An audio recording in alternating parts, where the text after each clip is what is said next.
Yesterday I was watching Reno on her channel and she was live showing us some areas where she was. And I was able to interact with her. And I found that this is what modern day technology brings us. It brings us closer. So for the 500 subscriber mark I reached on my channel, I decided to take you along with me on a small trip around the area where I live and show you some things that are not specifically touristic waypoints, but stuff I found interesting, and I want to share it with you and about our way of life and what it is to be in Belgium.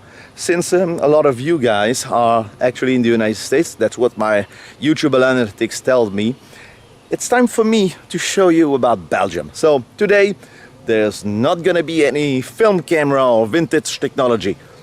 That's for future videos. This is the 500 special, and let's go on a trip.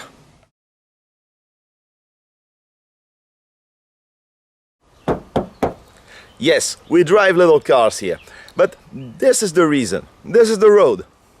And just to give you an idea of a scale, that's me. Yes, not very wide. There's a car coming by, I'm gonna have to stop because he might not pass. Plus, Belgium is not really a big country. Just look at this red outline of the Belgian border, just over California. This is a small country. We don't need huge cars to travel, although I would love to. I would love a Camaro, just like my grandfather used to have. Ooh, spiders. I'm not worried about them. Yes, they're gonna bite you, but they're not venomous. No need to worry about a black widow or something over here. There's nothing like this. Plus, these are vegetation. I can touch this. There's no poison ivy, no nothing dangerous or anything. We are pretty much safe.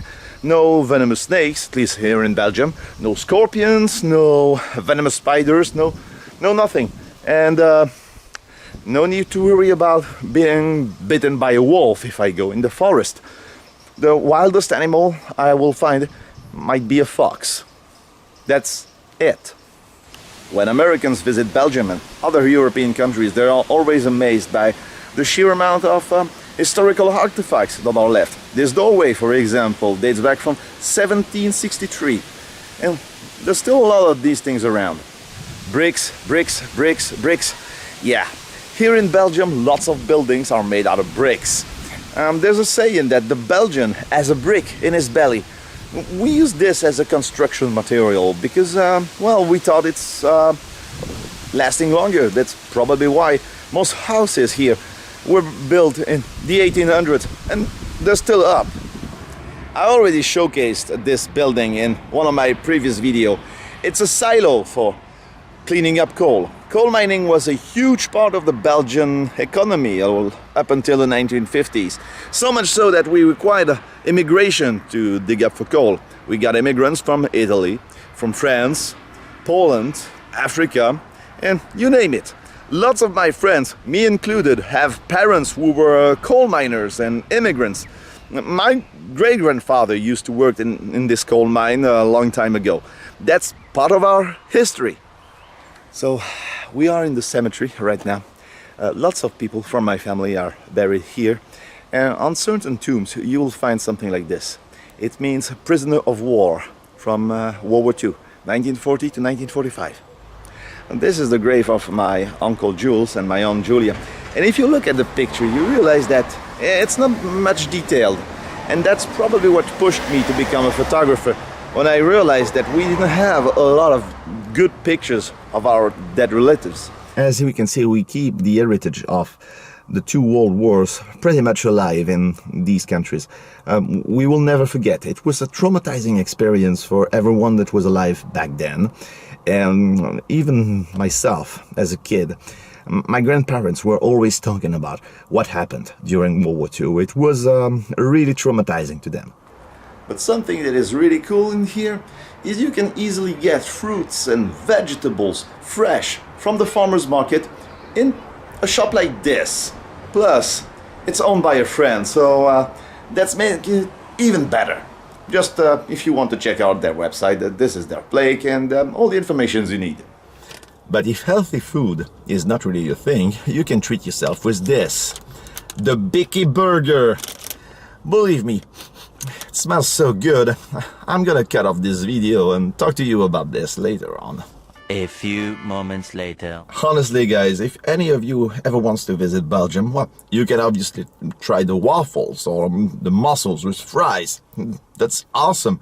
But you may also want to try the Bicky Burger with Andalouse sauce. Well, believe me, you will not regret it. And if that does not give you some kind of energy, you can try the Rodeo. The Rodeo is like the Red Bull, but typical to Belgium.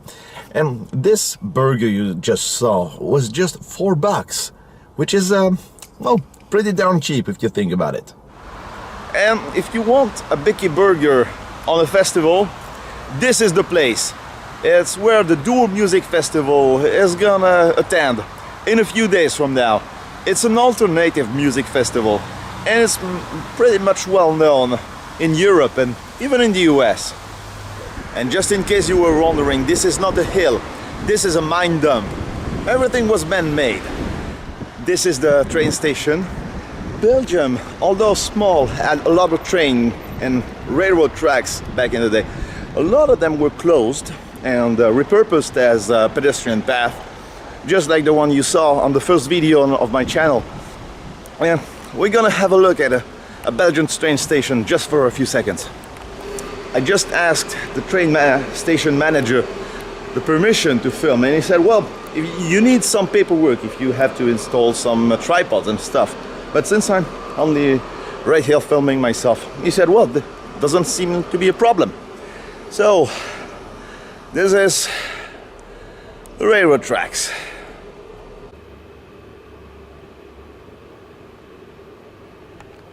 Although we can appreciate the classical architecture of the outside, the inside looks pretty modern.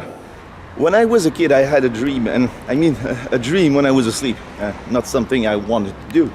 But in my dream, I was hopping on a train to nowhere with just a camera, and I went over there, some places, maybe France, I don't know, just to take pictures. And I think I might want to do this year. I have no idea who this guy is. Well, Wikipedia just told me he is a Belgian conceptual artist, so kudos to him. So here we are at another train station, and I only drove for like 5 minutes. Like I said, the country was filled with train stations back in the day.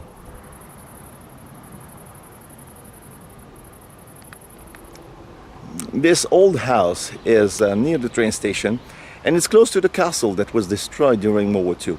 I will probably ask my father about it and what it really was. Well, in fact, I'm just gonna give him a call and tell you what in a few seconds. So one phone call later and a train announcement telling us that the train is gonna be 19 minutes late. We know a little bit more about this house. It was the house for the guardian of the castle that was destroyed during World War II. And guess who was the latest guardian of this castle? My uncle. I kid you not, my father just explained it to me. And this house has been pretty much damaged when the castle exploded at the end of the World War II. So yeah, that's Uncle Louis' home, or former house, because I don't think he lives there. I'm sure some of you might want to know how much it would cost me to go to Brussels from here. And here's the total price. I don't know how it compares to the US, but I think it's, well, around the same. A few days ago, I watched a video of the veteran in Florida, 100 years old, and he began to cry, saying that when he goes outside, he sees beautiful things, and that all we do now, our generation, is complain. And he was crying, saying that is not what we fought for. And it hit me hard, because although I try to keep this channel very positive about stuff, I complain a lot in real life. So I decided to take you on this short trip around my area in Belgium, showing you things that are not really typical touristic landmarks, just stuff I enjoy and looking at. So I hope you enjoyed this video, that you liked going on this virtual trip with me. Upcoming videos about cameras and stuff are gonna come by very soon. I promise this. Once again, I would thank you. 500 subscribers and counting is a huge step for a small channel like me. Things I do all alone at home in my free time. And once again, thank you for that. If you like this video, hit the subscribe button and like this video, leave a comment, ask your questions and everything like that. Anyway, that's all I got for you today. As always, thank you for watching and I will catch you next time. Goodbye.